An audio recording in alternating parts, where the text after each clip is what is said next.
Hey, I wanted to hop on for a moment to talk to you guys about the full moon. It's a full moon today in Aquarius, and I wanted to talk to you guys about that.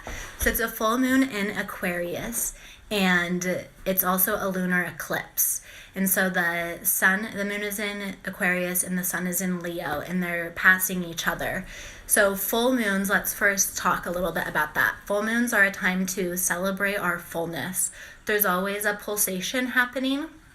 Things are concealed, they're created, they're sustained, then they start to dissolve, and then they're concealed again. So there's always this process within our life, within the day, within the cycle of the breath, within the pulsation of the moon, where we can witness this pulsation of change. And so the full moon is a time to acknowledge everything that's full in your life right now. Things that you have been working on, maybe from the new moon to the full moon, that have now come into fruition, and you're acknowledging the fullness in your life.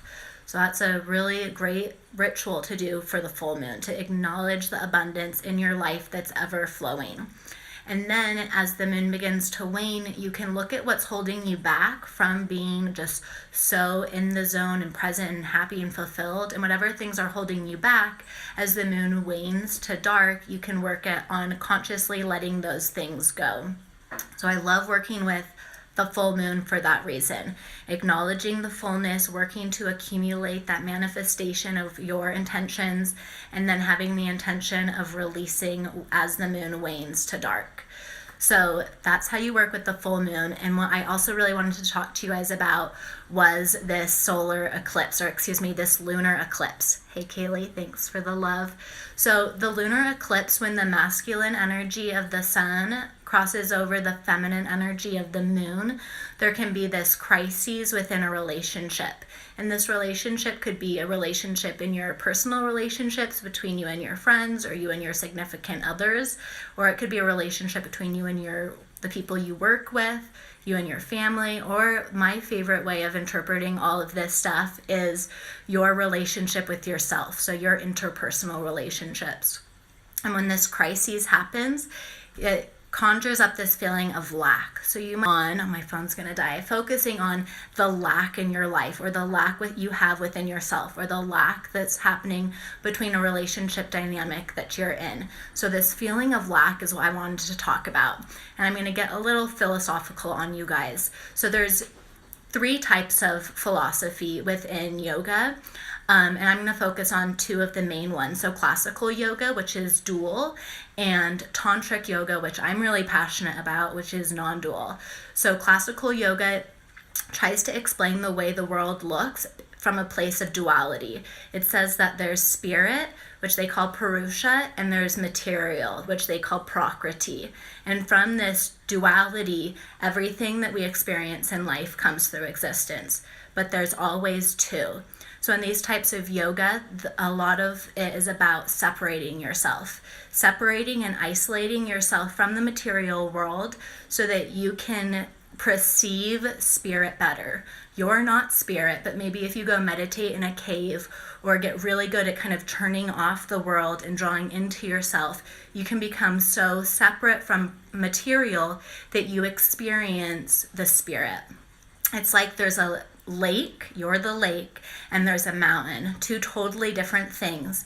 And if your waters are rough, you can't experience the reflection of the mountain, which is spirit. But if you draw into yourself and you separate from the world, you might get yourself so clear that then that lake can reflect off of you and you can get that experience of the lake. So that's duality. Tantric yoga takes the same teachings of classical yoga, so you still have purusha and prakriti and that duality, but above it they put these 11 tattvas. And tattvas are the way that you explain nature, and how from this oneness, this is Tantra's explanation, which they call param shiva, you get this breakdown of how we experience life. So they still have the purusha and prakriti, but above it they put these 11 things. And so it's this chart right here. This is the tattvas. So here is param shiva, And then from Param Shiva, you get Shakti and Shiva, which are interconnected, so they're not dual. They're still a part of this one. And then you get these 3 other levels, and then you get how they differentiate themselves into the world. And one of the main forces is called Mala. Malas are the veil of illusion. So it's what makes us not realize that we are part of this one, that we're all connected. So that's that mala. It's like dust on the mirror. If you were to look at a dusty mirror, you wouldn't see your true reflection because there's dust that cover it. And there's 3 flavors that I wanted to talk about that the malas come into. And they affect our mind on one level, making us feel separate from people, conjuring up. Awesome, I would love that. So there's a level of the mind which makes us feel separate from people, and this conjures up jealousy and anger. Then there's the mala that covers like our capacity to act. Like we don't feel like we have the capacity to act. And so that's a covering that has to do with our physical body. And the one I wanted to focus on today is, I always say it wrong, Anava Mala, which is the covering of our heart. And it makes us feel unworthy, it makes us feel incomplete, and it makes us feel lacking. So that's what we're experiencing in this lunar eclipse, this feeling of lack, like we're separate and we're not full.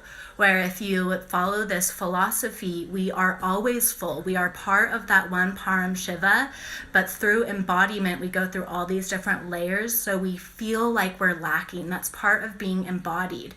And I think the path of a yogi, or the path of being someone who wants to live intentionally and continue to learn and grow, is trying to figure out ways to wash off these layers of dust so we can experience our true essence better. So I just wanted to bring that up as we experience this crisis, as the moon and the sun pass each other. And whenever you get these feelings of lack, like I'm not good enough, or I feel full, or maybe if I do this next thing, then I'll feel better, then I'll feel complete. What if you could just connect to the fullness that you already have within yourself? So I'm all for taking more trainings and doing more work and actively engaging in that process of growth. But I also think no matter where you are, you can turn in and find the fullness that is always present. So that's a little tantric philosophy for you guys, and some full moon love.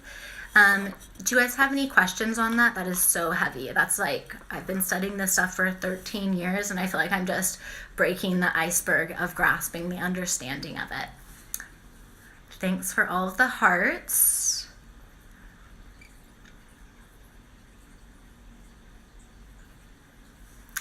Yeah, so for today, I suggest that you think about the fullness. Thank you, Kaylee. Think about the fullness that's always present in your life. Think about the fullness that's like so ripe and juicy. Like right now, what I'm doing with work feels so full.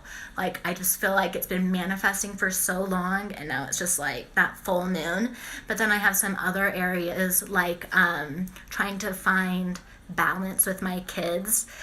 That feels like a struggle.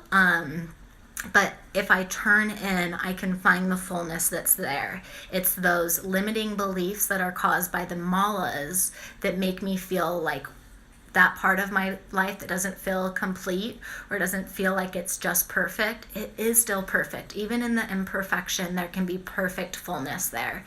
There's a word in Sanskrit called purna, and that means perfect fullness. So being imperfectly full. We're still full no matter what, but that fullness is never going to be perfect because we're humans, we're not perfect. The best we can be is human, and human makes mistakes. That means we're not perfect, but we can strive to be the best humans we can be, and find the beauty and find the fullness in those times that other people might not see full. That's another part of Tantra philosophy, is if you, sorry, I just got a message. If you think about a lotus flower, how it grows from the mud, and then it gets revealed, and then it like slowly blossoms, that's the fullness, right? Really being displayed, and then it starts to wither and die away. It's easy to see the beauty and the fullness within the flower, the full flower. But Tantra philosophy tries to bring this perspective of looking at the good, looking at the beauty and seeing the fullness within every stage, So in the mud, in the darkness, in the ugliness, can you still see the beauty and the fullness there? You know, or when it's dying away, can you still see the beauty there? Okay, I hope you guys have a beautiful day. Happy new moon or full moon blessings. I'm even wearing my moon shirt. I love this shirt. I think it says, it's just a phase. I love that stuff, right? It's just a phase. I also have a picture I drew of the same thing up there. So it's just a phase, but there's beauty and fullness within every stage because we are part of that one Param Shiva. Okay, I'm going to stop talking before my phone dies. Hope you have a great day.